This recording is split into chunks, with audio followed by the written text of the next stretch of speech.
Heather. And I'm Amber. And this is Waking Up the Witch. We're your neighborhood witches. Each week, we talk about all things witchy and connect with other humans in a storytelling format about navigating life on this floating rock. We're two curious ladies trying to understand the human experience. But while we do that, we think it's important to honor the people that lived here before us and honor the cultures and traditions that we're being inspired by. This podcast is about waking up the witch, which means we are learning and growing every day. That being said, we are always open to feedback on how we can do better. The views and opinions of our guests don't necessarily reflect the views and opinions of Waking Up the Witch. Now, let's go, ghouls.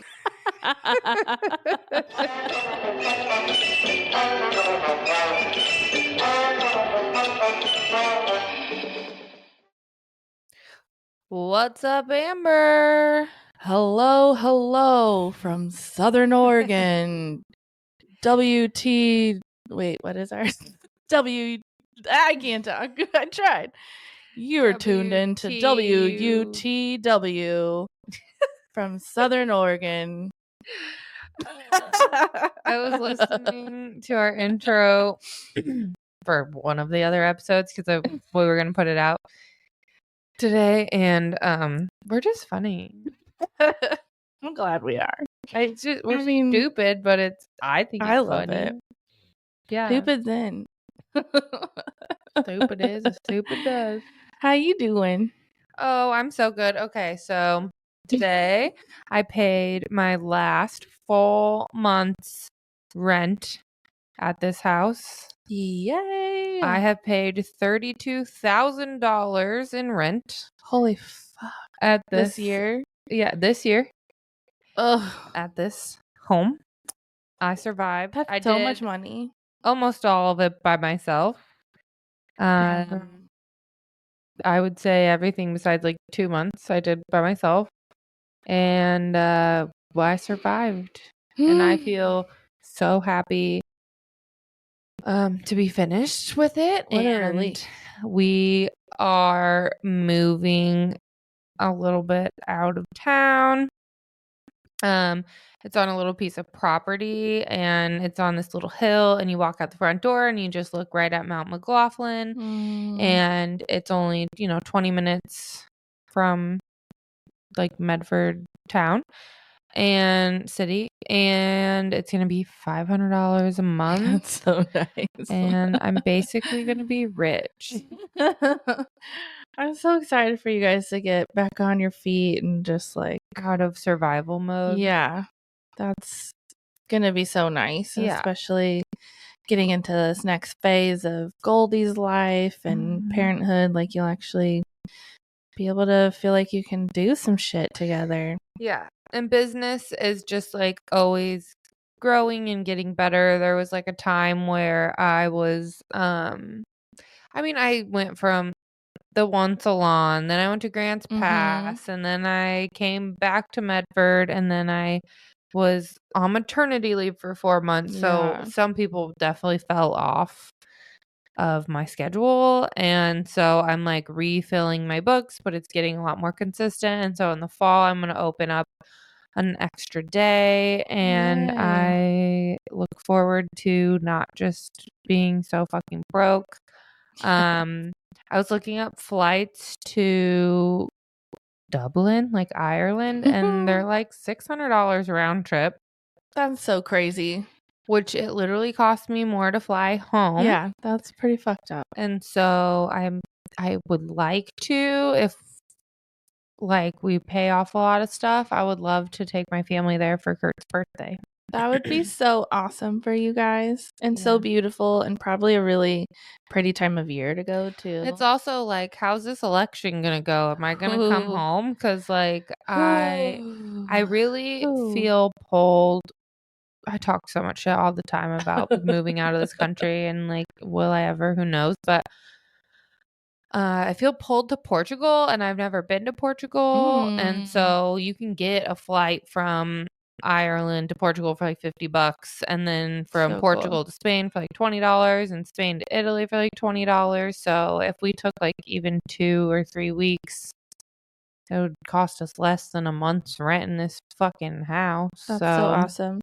Well, all the money you're about to save on rent alone is really going to help you guys be able to have like a nice cushion to go like actually explore and enjoy yourself and be able to hop around. That's going to be fucking sick. And I want to do stuff before I pay for a third fucking ticket for my kids. So when does that change? I think when they're 2 years old, then you have to buy them another ticket. Okay. But I have to get her a passport. And when I've seen people get passports for their baby, they like put a white sheet over the parent and the parent like holds the baby out. And it's just really funny. Ghost mom. Yeah. So cute. So I feel like there's something shifting, something changing. My stars are just doing something. And shit is changing. I've had like a lot of different feelings about work lately, but I'm just very much in the I need to keep my head down and stay out of my own head. I think that I'm starting to get in this like nitpicky place that I go all the time because I just always think that I can do everything better than anyone else when it comes to what I'm doing. I mean, you are amazing at what you do, and there's no one else here who does what you do or can do what you do. I agree. And so it's You're like, not wrong. What are my priorities? Is my priority to have that workspace where I'm like growing and creating an environment for myself and others? Or is my priority to like just do my work, keep my head down and spend my money on like a nice home for my family and like vacations for my family? Like, where am I at? And maybe I'm just like, while Curtis is still in college, I should just go to work, accept it for what it is, because it really is like a good environment that I'm allowed to do whatever I want in, and it's almost zero overhead. Yeah.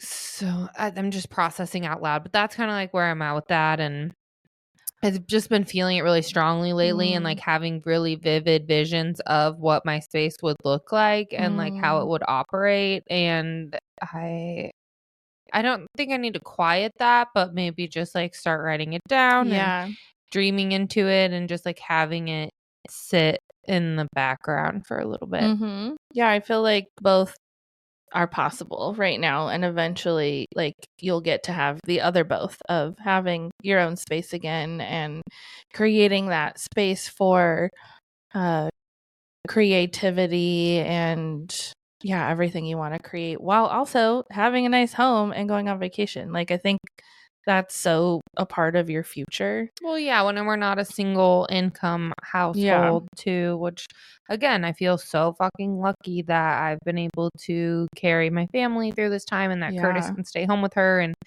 that we're avoiding childcare and just all of these things. But again, like if we ever wanted to move out of the country, like that dream dies with me there. Like I don't even know that I want to continue to do hair outside of the US. So it's just like, a lot to think about. But we'll see how this fucking November goes. It's going to be really bad either way, no matter what happens. So, but maybe we talked about this today. You can't heal if you don't break. And so maybe we need to completely break this system in order to like heal as a society. Yeah. But that's also wishful thinking. We could just turn into Handmaid's Tale and it just, I feel like we're always waiting for that revolution here, like my entire adult life.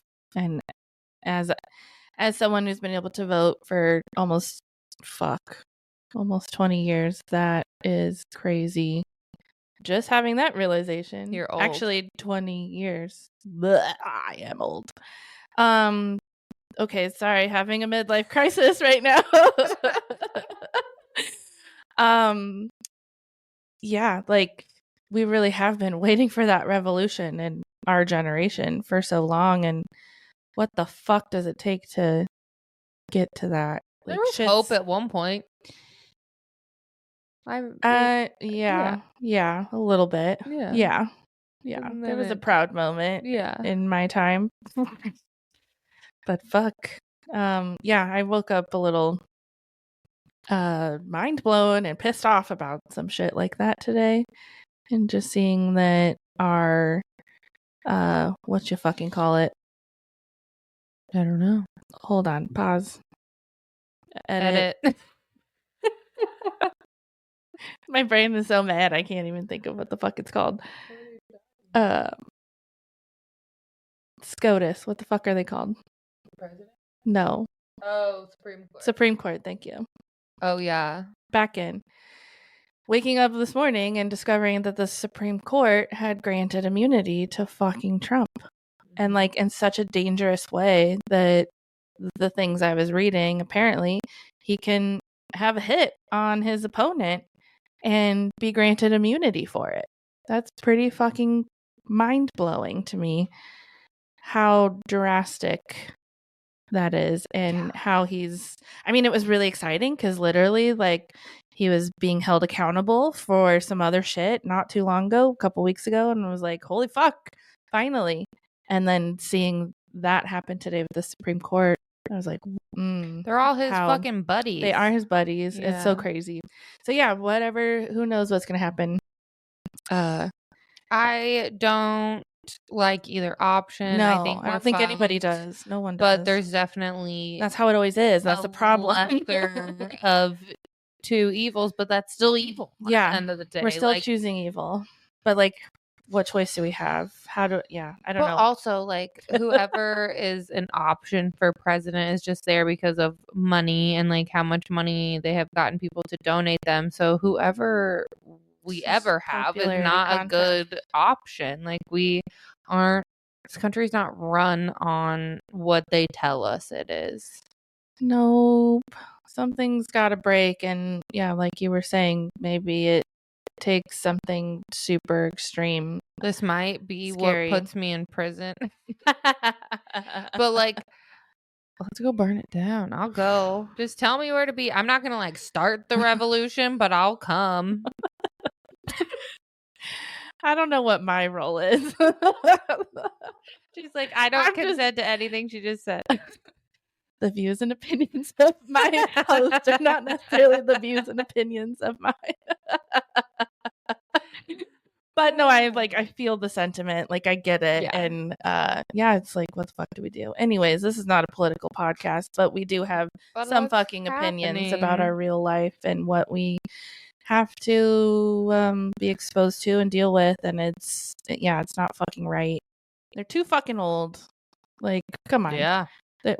Where are the next beings that can, come in with a fresh mind? We need women. Yeah, we need more women. Mm-hmm. Definitely. Anyways. Not crotchety old ones either. If you move away out of country, I'll miss you, but I will be so excited for you because for so many reasons.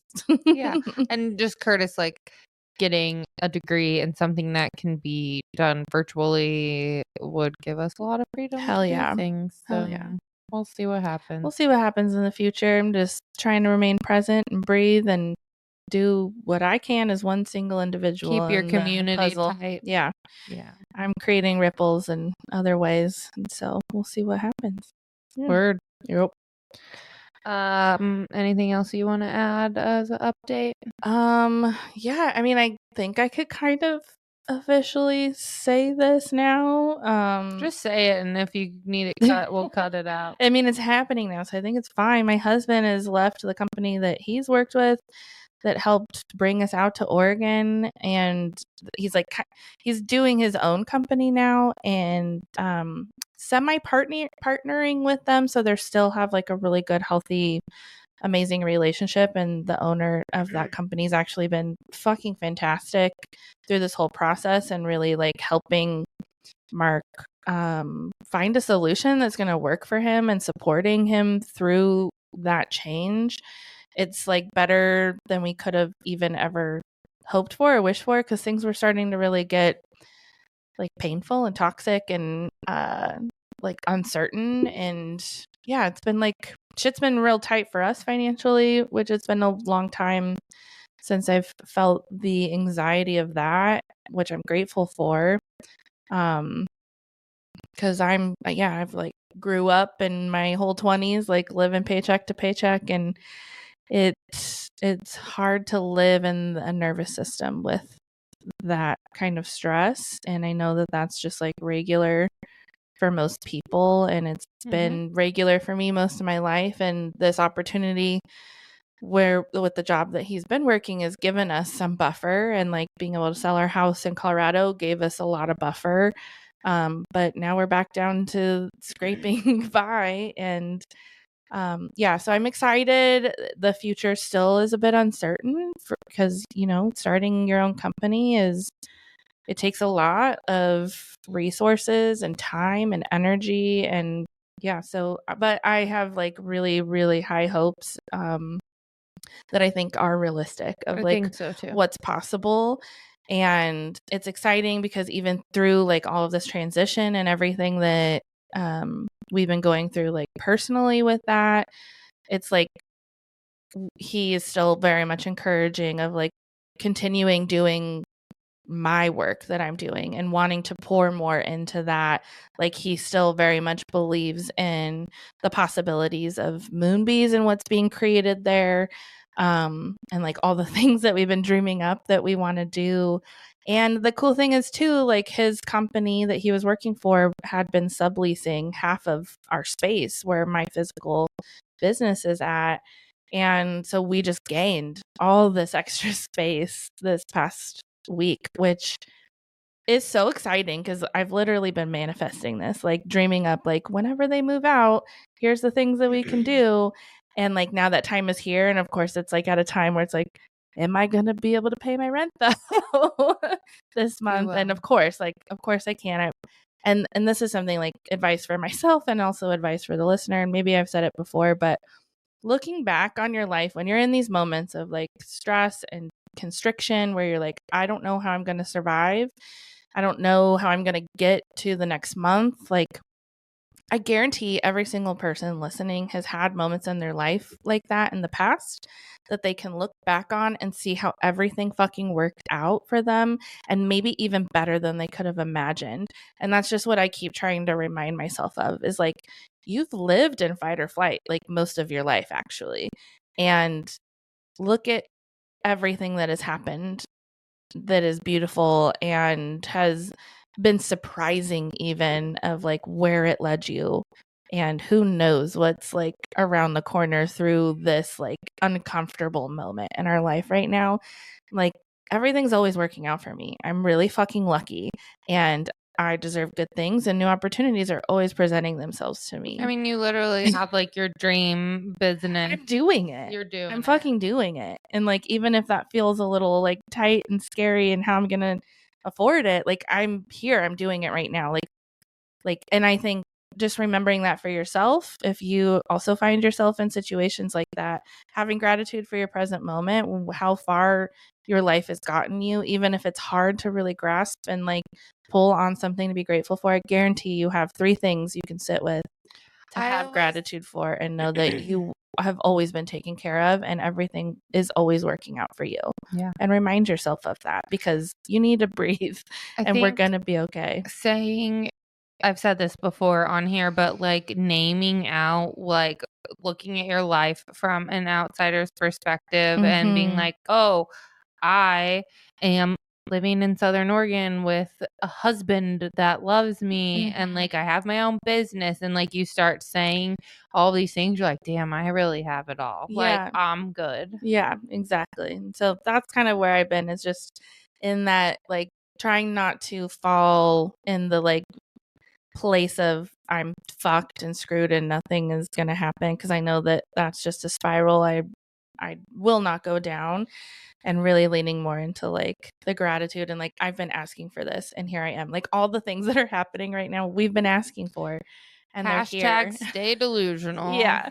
So I'm excited. Like that means I get to like connect with other people more and have space to offer events to the community that like I can have other people come in and host their magic. And that's like really what like, for lack of a better term, this is just what's coming to me, is like I've been brewing up this magic of like connecting with community. Like my whole first year and a few months in business in a physical location has been like creating community and connection and inspiring others to follow their magic and helping others see like what is their magic and how they can present that. And there's so many people that's like I see so much potential in, and they just like don't know how to start.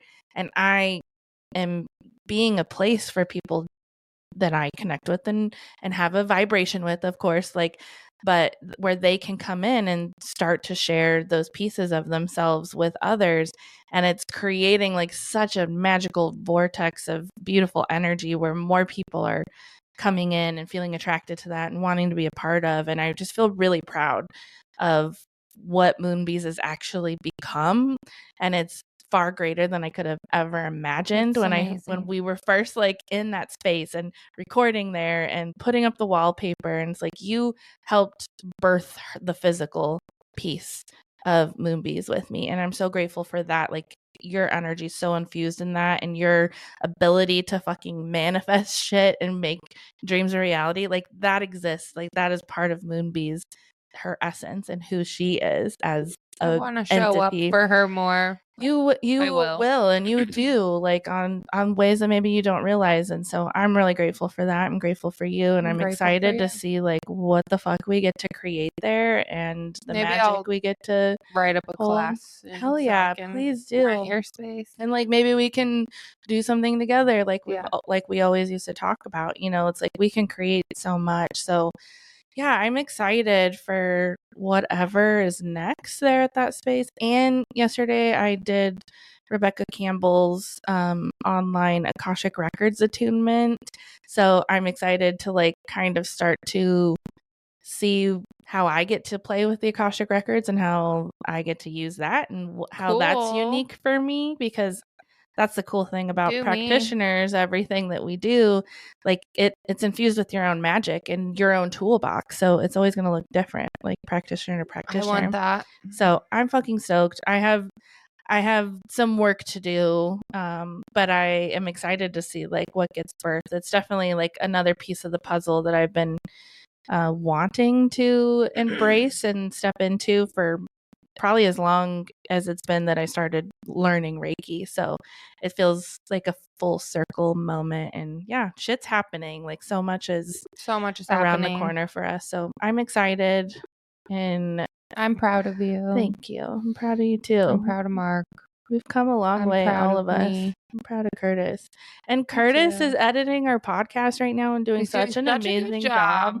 And he has no background in it. He's just making it happen. I just knew he'd do good. He's so smart. He's so smart. He cut out the part where I was like, this is produced by my beautiful, hot, like wonderful, smart husband. And it just says my husband. But he's not going to listen to this part, maybe. Just leave it. Let me compliment you. Yes, that's probably the hard part of being on that side, is like analyzing things in that way. So anyways, our guest today is local, and so if you are local to Southern Oregon, you can definitely experience some of her magic. I met her probably, I'm thinking like around when she moved to Southern Oregon, and I knew she was an herbalist, but I didn't know everything I learned today, which is why this podcast is so awesome. Mm-hmm. And she's just a badass for sure. So smart, so knowledgeable, just like a really giving back to her community in so many ways. We were lucky to experience some of her magic. Yeah, I feel so inspired after talking to her, and like we took a little break before recording this, and I feel that way with like so many of our guests. Just every time we get to talk with somebody and hear their story and learn about their magic, like I just feel so alive and so infused with so much gratitude and excitement and curiosity. And yeah, I'm like, oh yeah, you just reignited like a love that I have for herbs that I was starting to explore that just kind of got pushed to the side. Same. So I'm like, okay, I'm gonna go play with my herbs now. Yeah. I was thinking, like, while we were talking, I'm like, I'm gonna get out some of my kitchen wood books. Fuck yeah. I also just can't wait for Goldie to be old enough to like where we want to play in the kitchen together and like do all these things. Because right now it's kind of like, okay, what can I do to distract you while I try to make a meal before you have a meltdown? Yeah. So like I can't wait for her to like, and we can, you know, talk about it as it is magic, and I can learn with her, and I feel like I'm just gonna learn so many things as she grows up too. Totally. I love that so much. Yeah, we hope you enjoyed this lovely conversation. Yeah, enjoy. Yeah. Yeah. Enjoy. Bitches. Go ahead and close your eyes if that feels good. And plant your feet on the ground, and we'll take 3 deep grounding breaths together to seal in this beautiful container. Take a deep breath in and exhale. Another deep breath in and release. One more big breath in and release, grounding you into your body and into your space and into the earth. I welcome in our higher selves and our spiritual teams to join us today. Please wrap us in a loving bubble of love and healing energy for this beautiful container, allowing for whatever is meant to be received and heard today to be of the highest light and the highest good for all involved and concerned. Thank you, thank you, thank you. Thank you. Needed that. Well, welcome to our lovely guest. Dana, please introduce yourself and tell us who you are.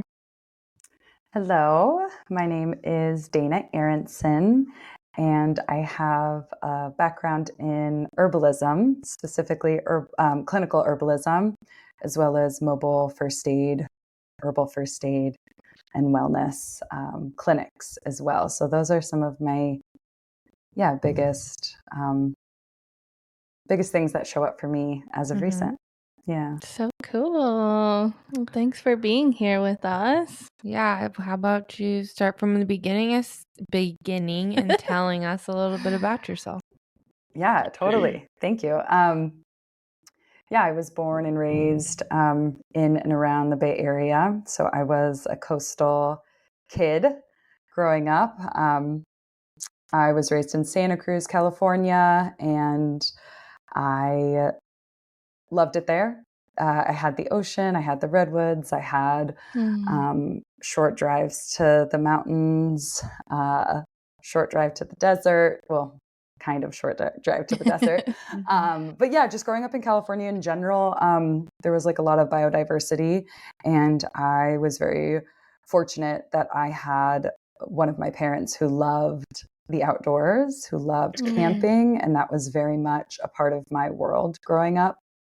And I just remember being a kid, just loving it so, so much. Like I was just so excited every time we would take a weekend and go camp, which, if it was in the forest or if it was at a lake or even like a family camp style thing. I just loved being in nature. I loved being able to explore and just kind of be in new settings.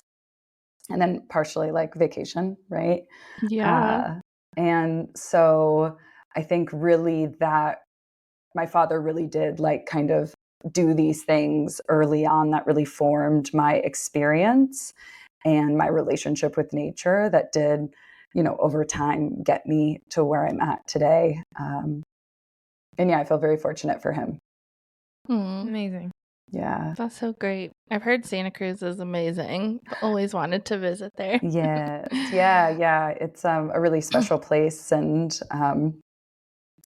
I think with any town or big city has pros and cons to it. Of course. But of course, it's home for me, and my mom's been there for a really long time. And so it just, it feels good to go visit and set back in for the time that I can. Yeah. Yeah. Yeah. And so I don't live in California anymore. I now live in Southern Oregon, but I've only been here for about 4 years. But pretty much my whole life was in and around the Bay Area. And I feel like my journey kind of weaved and kind of it.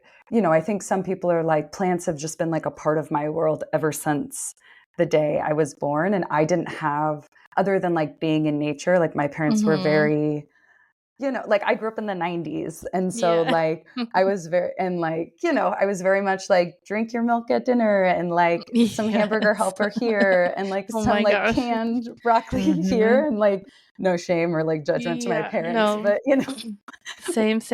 Yeah, we were not like an herbal type of family. My mom. That's so funny. Yeah. I just have to tell the story. It's Please. like you said, canned broccoli, and my sister growing up, like I ended up like working in natural foods like since my early 20s, and I took her into like a natural grocers at one time. She's like, "Ooh, what's this?" Like all in the produce section, like so amazed at all the different types of vegetables that we'd never had. And like she holds up a bunch of spinach, and she's like, "What's this?" And I was like, "That is spinach." And she's like, "Oh, I thought it came in a can." And I'm like, that is just such like a part of how we were raised, my poor sister, like just so naive. I didn't even get canned vegetables. A long time ago, but right. No. Hamburger helper for life. Right. Like both of my parents worked full time. I was a daycare kid. Like, we didn't have a lot of like extra time to like be at home all day cooking. And my parents were, did what they can. And I also grew up, my dad lived in Watsonville, which is in Santa Cruz County, but that's kind of the start of the agricultural line down Central California. And so, there were things that we would get at like the fruit stand or the little market, like on the side of the road. But so there was just like easy foods. Totally. There was like a lot of interplay with that. It wasn't just like strictly one thing, but so, I wouldn't say that like herbalism was much of my childhood per se, outside of kind of that nature camping aspect. My mom definitely was not an outdoorsy type of gal. And so, I went to school in, I was raised going to school in Santa Cruz, and I studied communications and American Sign Language, which was like not any herbal anything, which I really loved. That's and such enjoyed. A great tool to have though. So I ended up moving to the Bay Area when I was 22 and finished my sign language degree there. And they had like a huge interpreter program to go through, which I didn't go through because I found herbs, and I found myself in this herb shop, and it like blew my mind that I was like, all right, path diverted, like not going to be an interpreter. Like, here we go down the plant route. Amazing. Yeah. Like, what was that feeling for you? Like walking in, was it like just discovery, or ooh, what's this? Or like, I feel at home? It was like, it wasn't planned. I just like got out of school early, and 2 weeks before I got fired from a yoga studio, and I was like, my soul was crushed. I was like, I've never been fired before. Like, and so I just walked into this herb shop because it just like looked cool from the outside, or, intriguing from the outside. And I walked in, and there were just like herbs all over the walls, and this really like spunky woman, was just like very interactive. And I was, just kind of blown away. She was like talking about a lot of like what was in the store, and just happened to mention like, oh, we're hiring if you know anyone. Oh, and I was like, well, I now am looking for something, but I don't know anything about any of this. And she was just like, it's all good. Like, I will help teach you. She was an herbalist back in Australia. Wow. Cool. And so it just kind of fell in my lap. I wasn't really searching for it, other than I knew I needed to get a job ASAP. I love that for you. Yeah. She just like opened up her arms, and she was like, I would say my first true like herbal mentor. She was just so supportive and in like giving me books, and like she, carved out time in my when I go to work, like she'd carve out some of like my work time to like dive in on a plant a day, and just really cultivated that space where I could learn and have the time to learn like outside of work. Yeah. I was really grateful for her, and still am. The herb shop's still open and going strong in the Bay, so it's cool to see them. Yeah, keep on keeping on. And yeah, when I, once I started working and being face to face with people coming in, and they were expressing how herbs were really, shifting their ailments or their way of being, and kind of that self-discovery. And then Naomi was her name. She, when I first got hired, she like picked all these things off the wall, and she was like, here, take these home. This is homework. Like brew these teas, eat these like herbal powders, like try these capsules, and just like have fun. And when I started doing like using those plants, I really did see a shift in myself. And I was like, there's definitely something to this. Like what kind of shift? So before I moved to the Bay, I was, there was like a lot of shifts that were happening, kind of unexpectedly, where like my father got really sick and ended up passing. And so that was, just, what life threw at me. And, it kind of, I was struggling with a lot of like low energy and fatigue and grieving. And I wasn't, I didn't know at the time, but I wasn't really eating properly, in the ways that like my body needed. And there were a few things going on with like my boyfriend at the time, and also my brother. And so it just all kind of, was spiraling there. And so once I kind of got a little grounded within myself, my plan was to move earlier, but because my dad got sick, I stuck around a little bit longer than intended. But I was like struggling with a lot of brain fog and fatigue, and part of that shifting in that herb shop, taking those herbs, I started gaining back like less fatigue, less feeling tired all the time, having more like stable energy. And when that started kind of like building up day after day, I was like, wow, I feel like different. I was like, I wasn't waking up and being like, oh, can I please sleep for another like 12 hours? Yeah. Yeah. Unfortunately, a lot of like we don't heal if there's nothing to heal from. So it's like we don't usually go searching for these other remedies if we're just like perfectly happy and everything's going great. Yeah, totally. And I think like, being in the herb world for over 10 years, and like, I think there's like this kind of false narrative of like, you like get to this like pivotal health, like once you get to this pivotal health, like you have made it. And, in my belief, I don't think that's actually real. I think that's a false narrative where it's like we can find and experience those peaks of health or wellness, whatever that, however you identify with those terms. But we're always shifting. We're always in this ebb and flow, and it's more of a practice than like an end result. Like we're always, ideally we're trying to get to those places of like homeostasis in the body, but just because we reach it doesn't mean it's going to be there for the rest of our lives. And now like the work's done, Yeah. I think social media is a big part of that too. There's so much bullshit all the time, and just like the misinformation and the crunchiness can be a little intense for sure in every direction, and a lot of it, I don't know, is not even real. And maybe like one thing worked for one person, but then people are grasping at straws and then thinking there is this like destination to get to, but really it's just like, what can you do regularly to like be better, I guess. Yeah, totally. I think social media really activates and shows the best part of ourselves, which is part of us, and kind of this like false reality that we just live in this like rainbow and butterfly type of like life all the time. And I think that can be discouraging, especially if folks are struggling, you know, they're like, well, there's a lot of comparison there.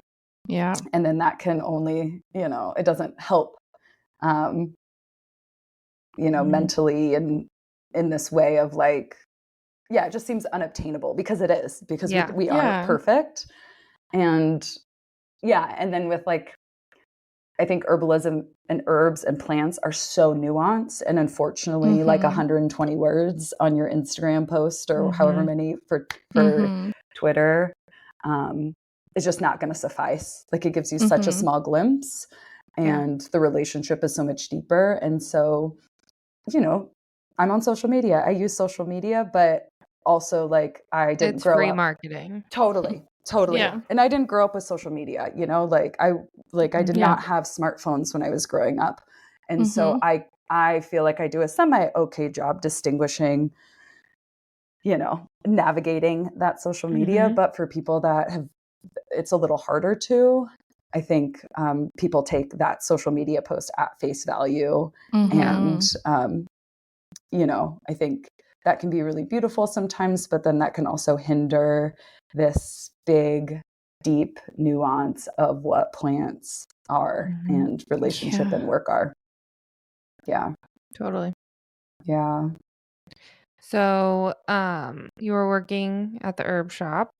Yeah. So I worked at the herb shop for like 5 or 6 years. And there got to a point where, you know, outside of my own healing, and outside of just like being able to see people come back and like every day or multiple times a week or once a month, and getting to have them share their experiences, that was a very like real thing that I was experiencing. It felt like, you know, we can all read things in a book and Google search things, and like we can, you know, pick apart some information and digest it. But it's like when you're actually living it and you're actually seeing it one-on-one with someone, it does something different, or at least it did for me, where I was like, wow, this is like so crazy.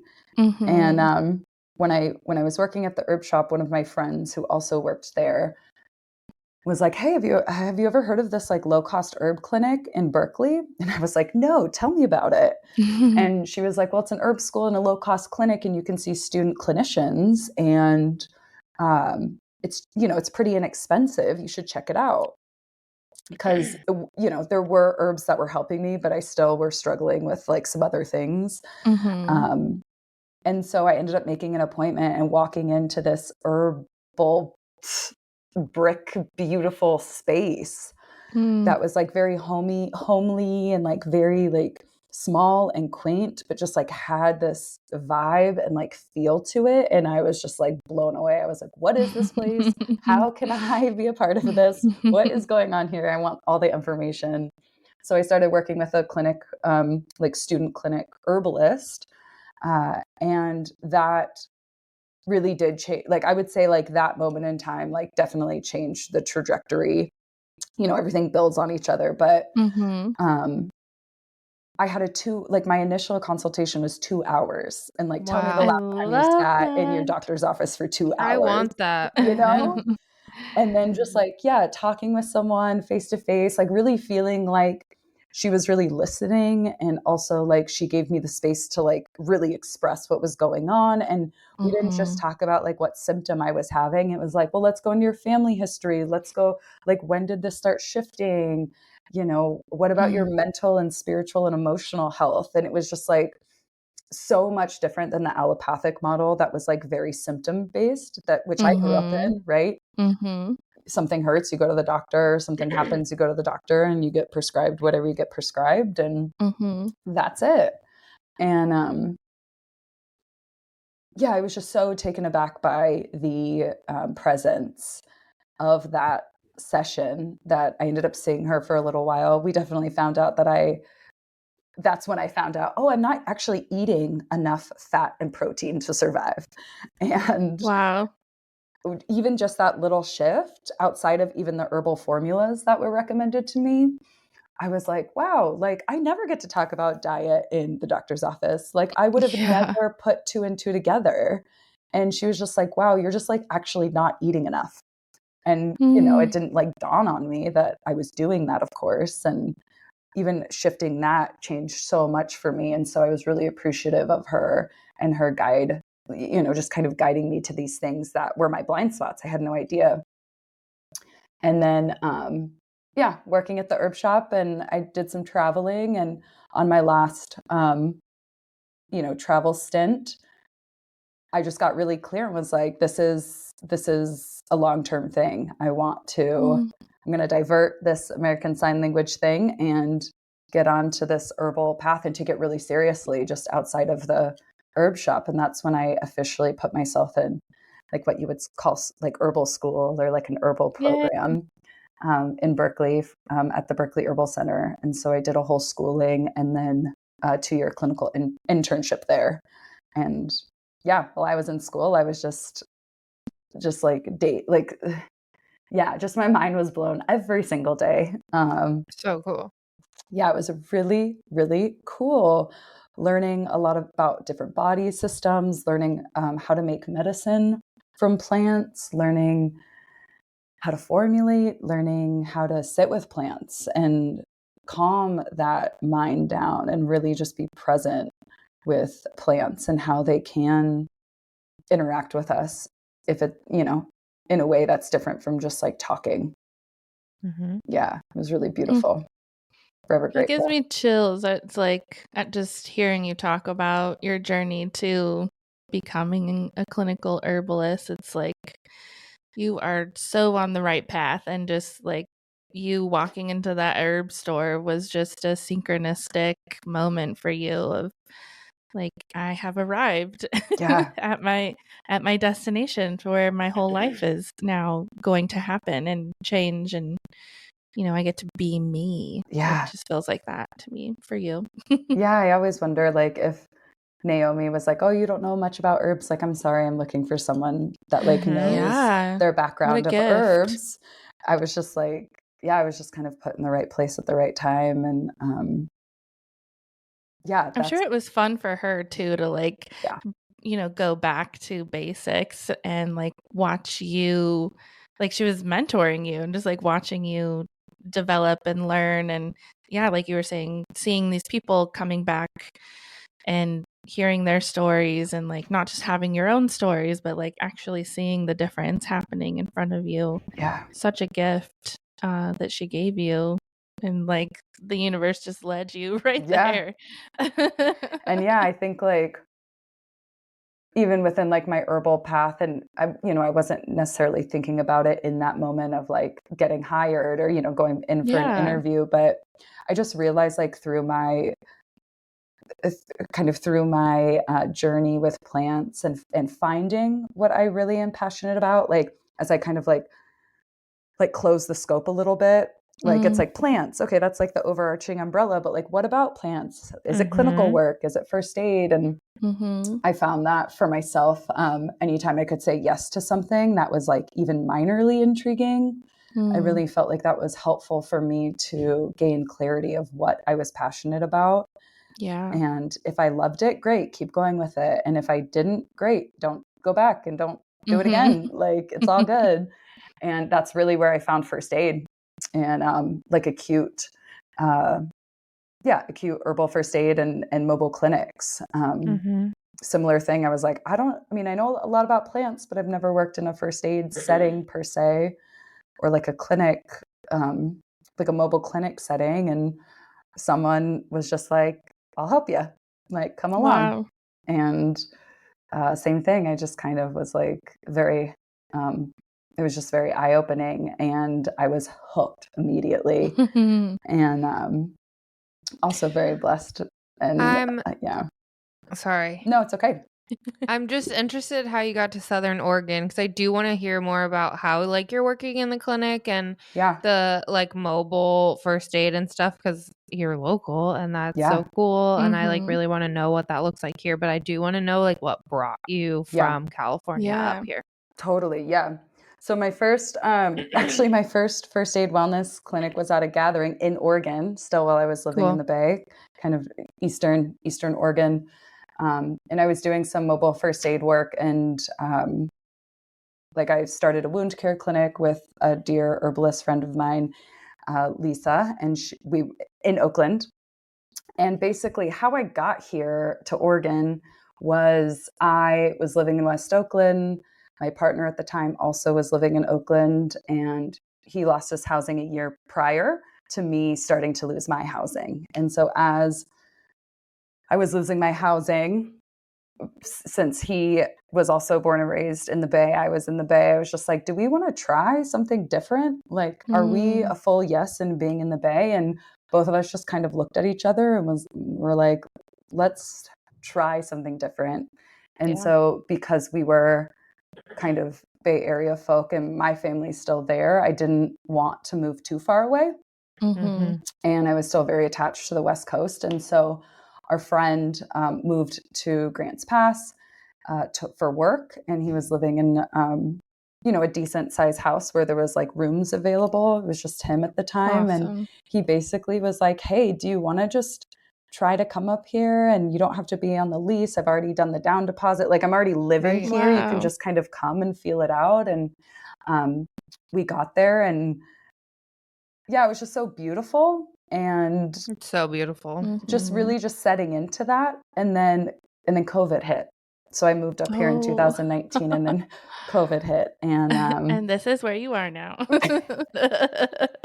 So like, I was like, okay, I guess I'm not like leaving very fast. I definitely did not want to go back into a big city, at least in that moment in time. And so, yeah. So just as the time went on, I really did find myself in community here. I was able to find work here. I was able to, still wasn't far away from my family. So I was like, okay, like I can drive to see my family in 7 hours. And that was still good for me. And so, just being immersed in this type of nature and being in a place where I could have a garden, or just really even a backyard to garden. I just started kind of thinking on like, what do I want in this phase of life and what's important to me? And little things like being able to have a backyard with even a little garden, right? Being in a space where I could potentially think about having a family, and I didn't have to like hustle and grind in this way that is very prevalent, at least in my experience in the Bay Area, that is really draining for the nervous system. And so, there was just a moment in time where I was kind of thinking on all of those things, and I'm still here. There's such a deep culture of like alternative health and healing here in Southern Oregon too. So it's just a really, really great place for that, with a lot of access. Like more than like most places, I would say. I would say the mindset, the environment, right? It's very cohesive for growing food and herbs and plants and flowers and things like that. And I even think our healthcare system is more open to small things like that are alternative, which, you don't hear ever. So true. So true. The state insurance here, which I had for the first year that I moved up here, I was blown away. I was like, oh, I can go like see an acupuncturist, or, see people that crack you. What is it called? Chiropractor. Midwifery care is covered by OHP. Not everybody. It's pretty minimal, but it's definitely a thing. And you can get a doula. Like, there's so many things you can get. Even if it's just like, it was really cool to see that. And even if it's not like fully, maybe it's not like all covered, but I feel like it's a step in the right direction. I wish it was more accessible, because the minimum is just so low that it's hard to get on OHP. Right. And then you're screwed. But I I think it is amazing. And I don't think other states anywhere have anything even close to it. Yeah, I think like that, speaks to just a larger conversation of healthcare in general. Yeah. Which could take us days. So I'm not want to get me fired up. I'm not going to go into that too much. But yeah, I think the way we care for our society through healthcare is a big hole in our societal support as humans. So where are you working now? Yeah, so I have a few, pots in the fire. So when I came up here, I used to work for Berkeley Herbal Center. I started teaching there.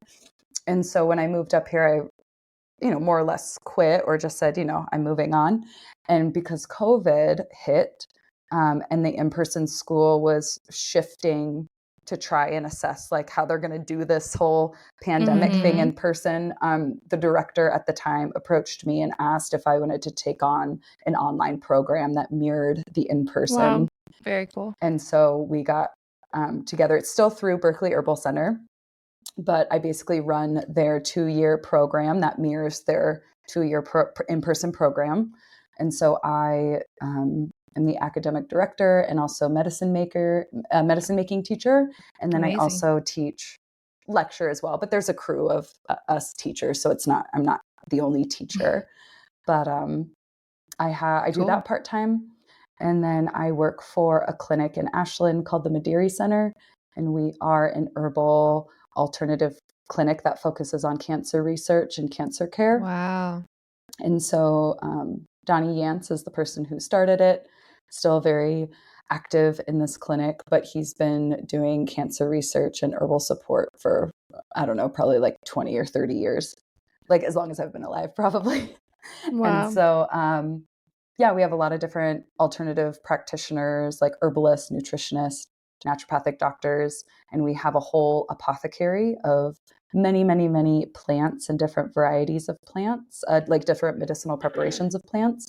And I manage their apothecary. So I just make sure that is running smoothly. And I have a really sweet woman who works with me, and she helps me fill. And we just did inventory. And we make medicine and stock formulas and basically get herbal support to the people who are seen at this clinic.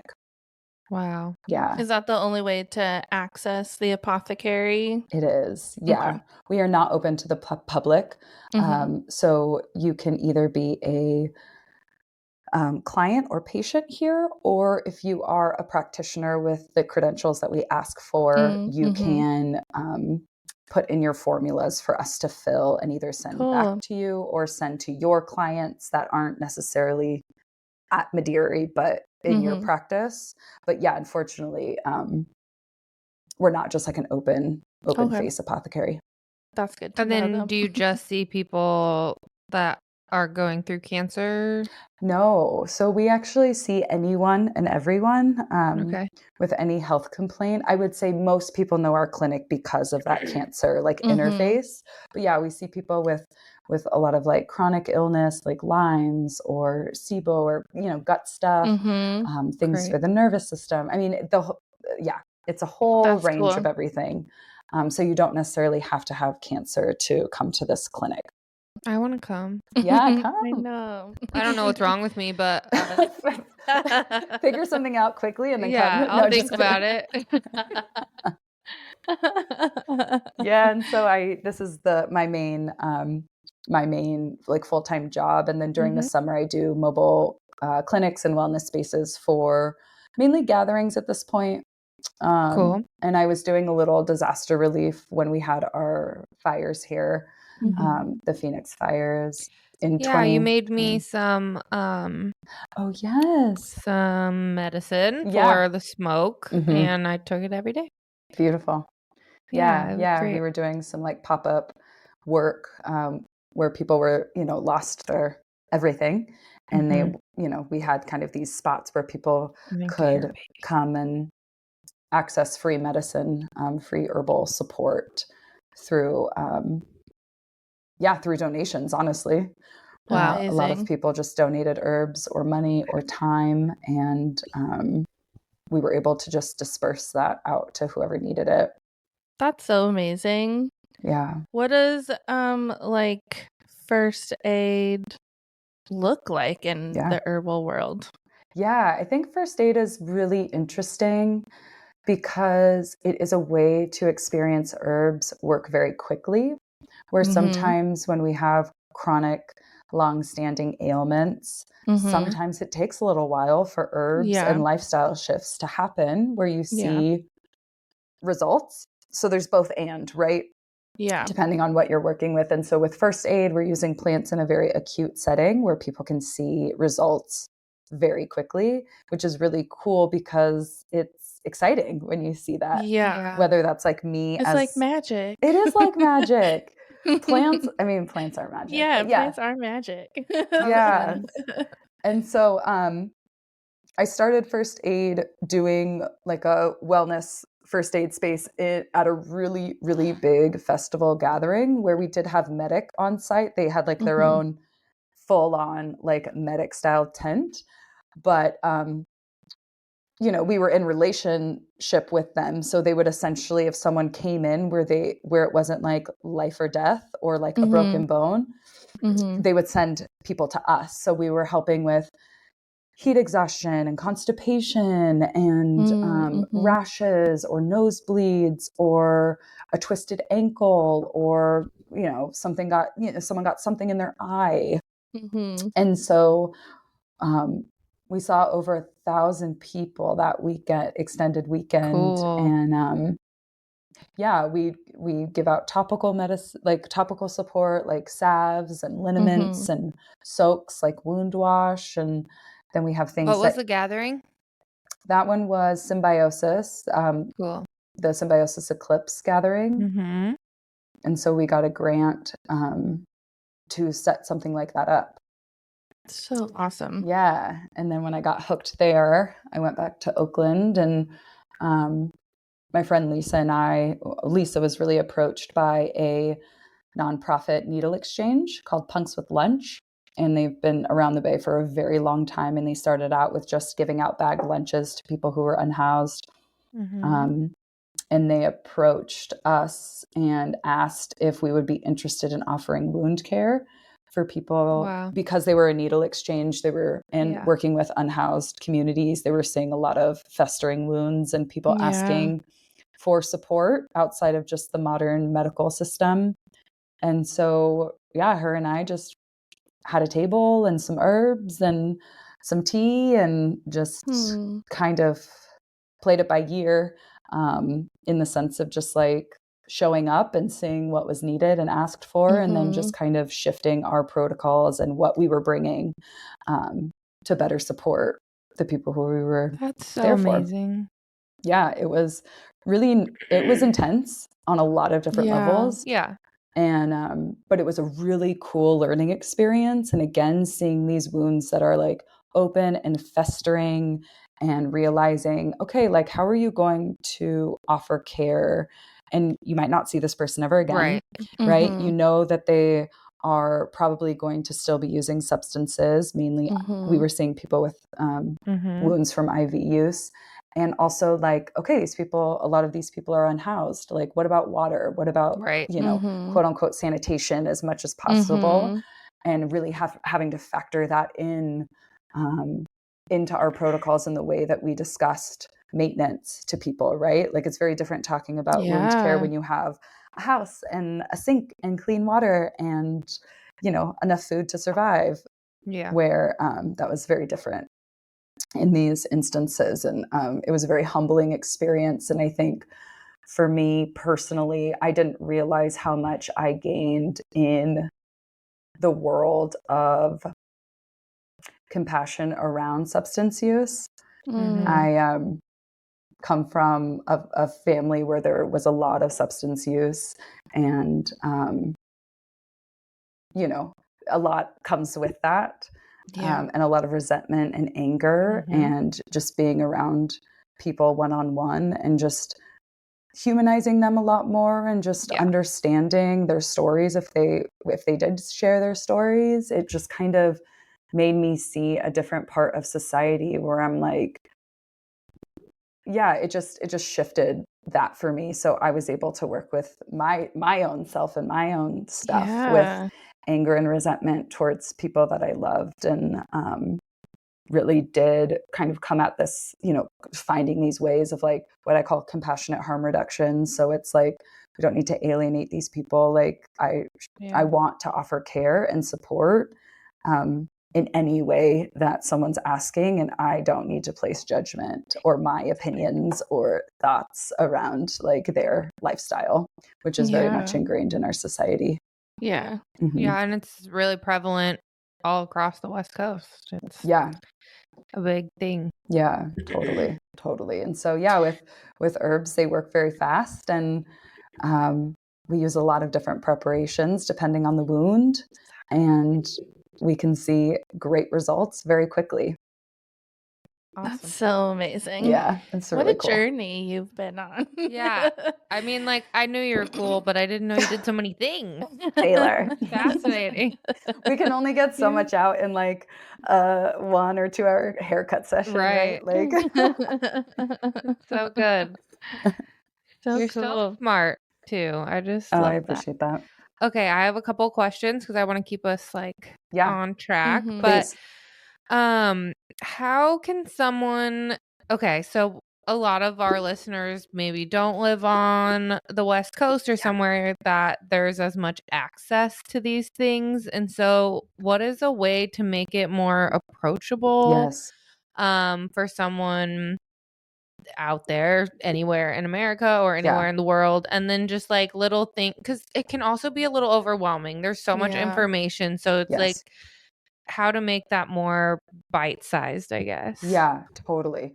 That is a great question, because I think part of this can be social media, but part of this can just be this like narrative of like herbalism is very like clean and beautiful and like visually stunning, and like a lot of times it's like very white centric, and it's like herbalism started in the house. Herbalism started in the kitchen, and every single ancestral line that either you're a part of or that exists have worked with herbs medicinally through many different avenues. So even if you don't know your history line or your background of where you came from, it exists.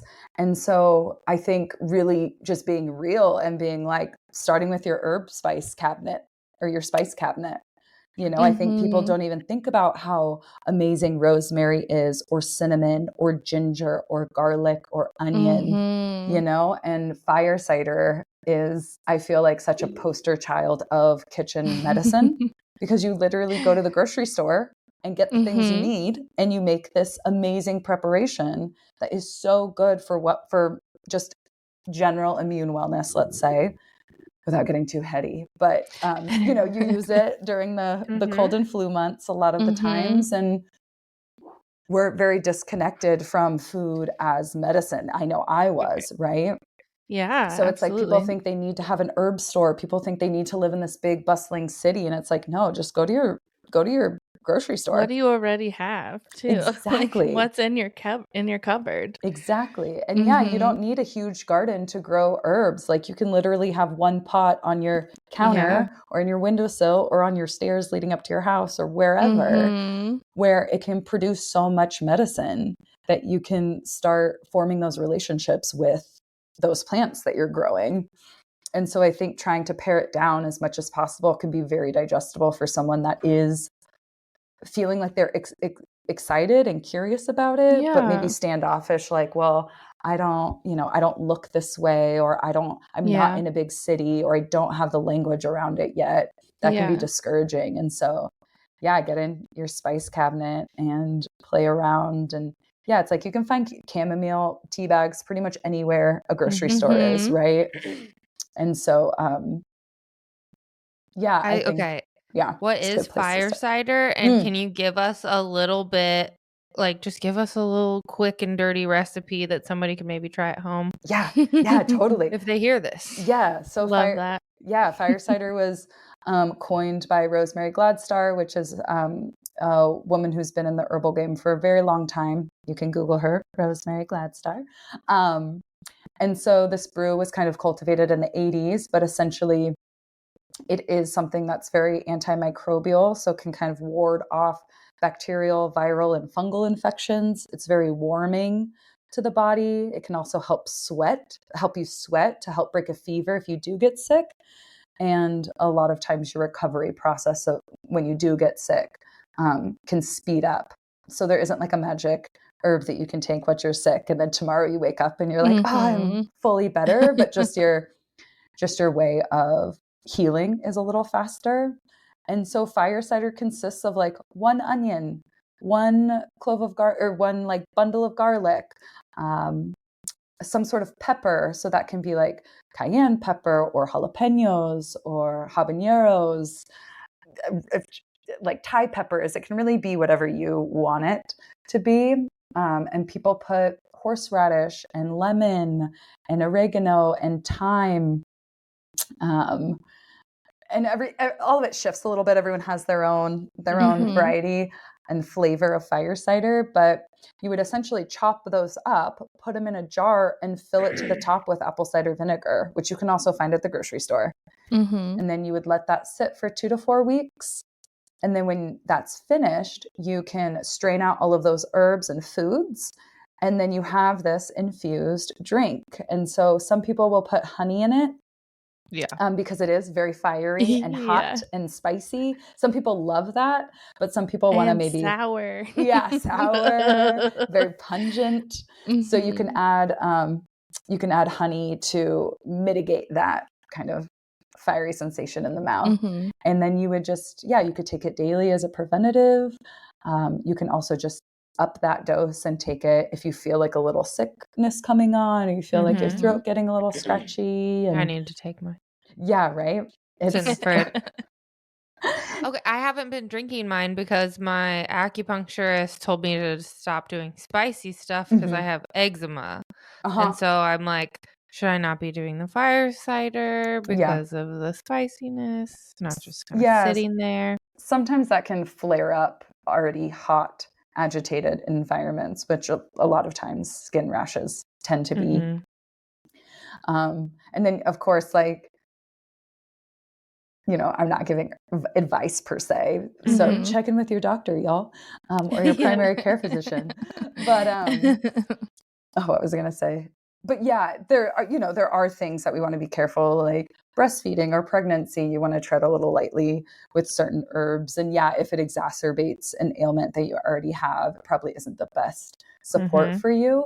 But in regards to talking about access, that is a very accessible, easy medicine that you can, herbal medicine that you can make at home and start kind of trying to integrate that into your lifestyle and kind of, start that journey. What about the popular one is just like honey and garlic? Yeah. And just like letting that kind of marinate. Yes, fermented garlic honey. So peeling garlic and smashing it a little bit to release its aromatics. And then you just put it as much as you want in a jar, fill it with honey about, 2 to 3 to 4 inches above the garlic. And the garlic will ferment in it. And you can kind of open the cap of your jar every couple of days to release that air. And a lot of the juice from the garlic will seep out, will infuse it into the honey. The honey becomes liquefied. And so you can either just eat that garlic out of the jar. You can add the honey to your tea, or you can add those to foods or dips or drinks or things like that. And again, very easy, right? We all know how to chop and peel garlic. Yeah. Okay, now I'm just looking for free medical advice. My baby got her first ear infection, and I did do the antibiotics, but I don't want to do it again. And also, she was just like shitting so much when she like from them, and it's just like really stressful. And so, what is maybe something that I could do from home that would help with an ear infection? Yeah. So with kids, it's tricky because the way that our inner ear tubes are situated when we're young, which is really common for babies and kids to get ear infections or like chronic ear infections, because the way the tubes are like situated, and we essentially ideally grow out of that as our tubes like mature, and they kind of shift in in like size and like dips and things like that. So it causes less infection. But for a baby, you can infuse garlic into like an olive oil, let that sit. And then you can do 1 drop just down the ear and kind of massage it down just have, if you can, the baby looks very small and movable, but if you could get them to lay with the ear that's infected or irritating up, and then doing 1 drop of that garlic infused oil in the ear cavity, and then just kind of massage it in and around the ear and try to kind of move that down the ear canal. Garlic is very, very, very antibacterial. Very I fucking love garlic. Right? And most of us eat it and are in things and meals. And so we're very much accustomed to what garlic is for the most part. And there's a really cool medicinal benefit to it as well. So cool. Yeah. Okay, I think that's the questions I think, is there anything else that you would like to speak about your journey or herbalism or anything that you're doing before we start to lead into the wrap up? Yeah, I think the more people with the curiosity and the curiosity around plants, I think we can very much empower ourselves to heal ourselves and not look to someone to give us answers all the time. I am an herbalist that is pro modern medicine and modern care. I just think it's very overprescribed and also has a very narrow lens in which they really do beautiful things, right? Like my father would have not survived as long as he had if we didn't have the ICU and modern care. And I'm very grateful for that, right? If you break a bone, don't come to me. Like go get it assessed and like maybe put back in place, and then I can help you with the aftercare. And so there are times where the medical system and pharmaceutical medicine really do shine. Again, I think it's being used as a crutch and not actually talking about a larger picture. And so if we as people in this society feel empowered to know that garlic is super medicinal, and maybe trying to lean on that before needing to seek medical advice or just getting an appointment at the doctor's office is hard. A lot of people, including myself, don't have health insurance. Like I'm going to have to pay major out of pocket. So it's like the more that we can understand herbal medicine and really start cultivating relationships within ourselves, I think that will just innately bring a better, healthier society. And you can do that through, growing plants, using a tincture, using a flower essence, looking at herbal blogs, going to a workshop, going to a class, and just start learning. It doesn't have to be just one way. And so I just really encourage people to, if there is curiosity there, don't hesitate. The more you do, the better the better and deeper the understanding comes from it. And I think people can feel like not really sure what to do, how to start. And there isn't a way to just start. You just do it. Right? Go buy the garlic, go look up a recipe for fire cider and actually make it in your kitchen. And I just encourage people to do that. Is there like a good company or herbal school that you would recommend that offers like some beautiful free information, but also like has classes that you can take that is accessible to people who maybe are just overwhelmed by like who to trust? Yeah, totally. One of the first people that comes to, not people, but a project that comes to mind is called Herbally, Herbrally. And they are community source, like information hub on the internet. So they have plant monographs. They have really cool, like a really cool email list. They send out events. And so that could be a cool place to start.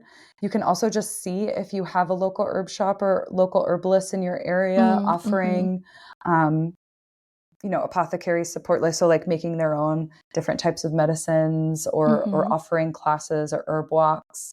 And then, looking at books, right? So like Rosemary Gladstar is a really comprehensive, she's made many books, but very comprehensive, digestible information. And she has so many different books that there's like a variety. So depending on kind of which ones calls to you, she has information books. I wonder if I have any of those. Yeah. I have a bunch of random things that like kitchen witchy books that I've bought, but I don't ever look at the author. Yeah. Rosemary Gladstar is kind of like a household name. So again, if someone's I think I've very heard that name. Yeah. Yeah, so those are just some quick places you could take a peek and go down the wormhole of herbal information. Yeah, I feel like so good. Like I've done a lot of research. I've taken some classes through Herbal Academy, which for me was like really helpful as just someone wanting to learn a little bit more. And I personally recommend them as another place and a good resource. But they have great information. Can be so overwhelming, and like, you also want to be careful with herbs too. So finding out where to go and good trusted resources I think are really important. So thank you for sharing things that you go to. Absolutely. Yeah. And if anyone has questions listening to this, they can always reach out to me as well. Thank you. Where would they find you? Where could they find me? So I have a company a small business called Wildkin Botanicals. And so wildkinbotanicals.com is my website. My Instagram handle is _wildkin. And so I would say those are the two kind of active places. I have some blogs on my website, and I do offer classes from time to time. And I also see clients. So if someone's interested in just starting that process, or maybe just wanting to get some questions answered, I can be hired by the minute. So if you don't want like a 2-hour session, you just want some streamlined information that would take up more than general email. I think it's pretty accessible. Awesome. Yeah. Thank you. Absolutely.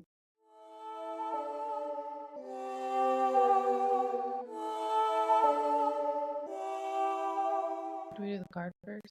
I think we always get confused here if we do card or questions first. It's been almost 2 years. Yeah, it doesn't matter. We could do whatever we want. Let's do it. I know the cards are coming out.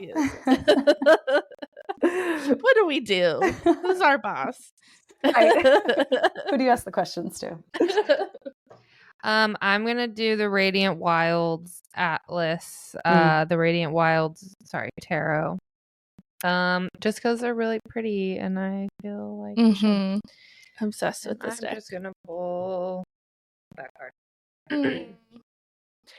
It's Strength. I'm gonna read from the book because I really like the way that this author writes everything. Give me a second. It's a really pretty card. Yes. It's like a bad red at Roman numerals. I think most of us are. It's like a really beautiful desert scene, and like the desert dirt is a beautiful red color. There's a big sun and lots of saguaro cactus, and then a woman like dancing, hand on the earth, and also reaching for the sun. It's very beautiful. Oh my god. Okay. Strength. I soften into the cosmos. The qualities of real strength are inside you. You know that this type of power is never aggressive, but comes from a place of internal calm. Even in difficult situations, you're in alignment with the inherent compassion and universal love that permeates you. Continue to bow to higher states of consciousness and let them inform your actions. Lift others up by exemplifying that no one has put their powers on forceful display for them to be impactful. Furthermore, this card encourages you to approach any inner and outer battles by softening into them. To loosen your grip takes courage, which you possess. Rather than pushing against the winds of the world, let them move and reshape you. Surrender to the universe, for you are an essential grain in its intricate pattern. And then there's a little radiance tip at the end, and it says, relax into child's pose or any physical posture in which you can surrender to your breath for some moments. Great advice. Great advice. I love that. Thank you. Thank you for our card. And we love to ask our guests 2 questions at the end of each episode. And our first question is, what is something that you do for self-care that you just cannot live without? Oof. I mean, being in nature is just, I feel like inherently in my being, but I would say a morning practice of, which sounds so silly and so simple, but like making a brew in the morning and just having that quiet time before my day actually gets started. And so that could look like coffee, that could look like a chai, that could look like a smoothie, like whatever I want in the morning. I change it like literally every day depending on how I wake up and what I'm feeling. But having that like quiet time to just like make my brew, sit for a second, look out the window, pet my cat.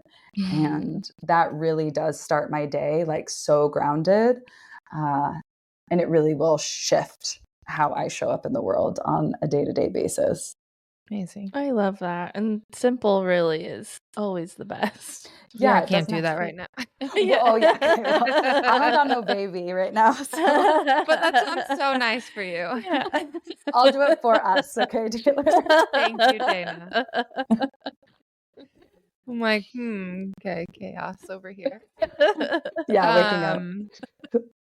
If you could tell your younger self one thing, that could be all the way to your earliest memory and as early or as far as yesterday, what would it be?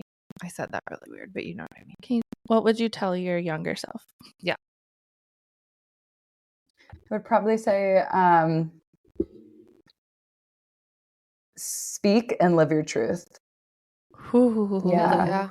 Yes. To just be authentic in yourself and do it in a way that feels most grounded and empowering to you and not care what people have to say about it, you know? Yeah. I agree with that. Yeah, 100%. That's like the best advice. Yeah, like you are not, it's none of your business what people think about you, you know? Yes. Like it's and most truly. of the time they're not thinking about you anyways. Totally. So yeah, speak your truth, live your truth.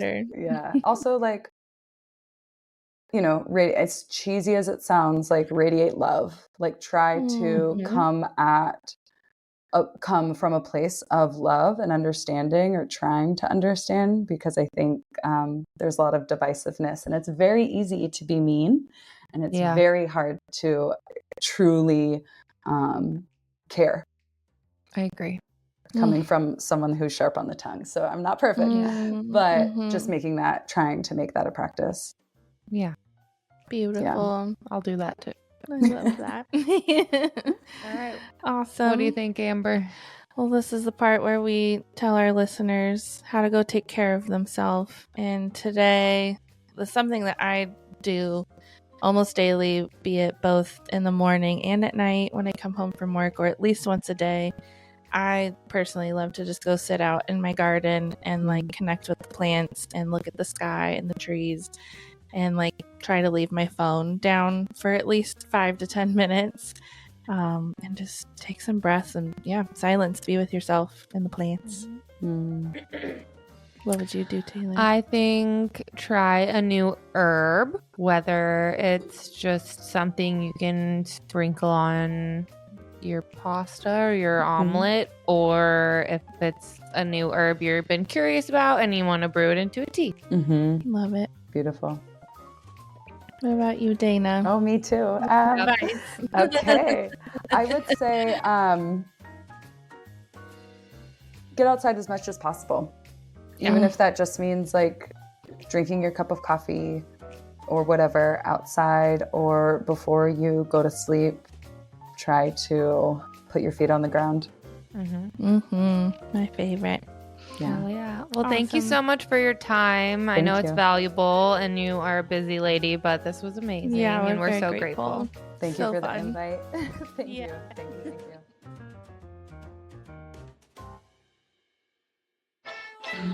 This episode has been produced by my husband, Curtis Burgess. Make sure to follow us on Instagram, TikTok, and YouTube at Waking Up the Witch. And if you have any questions, comments, or concerns, please email us at wakingupthewitch@gmail.com. And don't forget to head over to the link in our bio on Instagram for all the ways to connect with both Amber and Taylor. And go to moonbeeswellness.com for all your self-care and witchy news. We love you. Bye. Bye. Ow. Ow.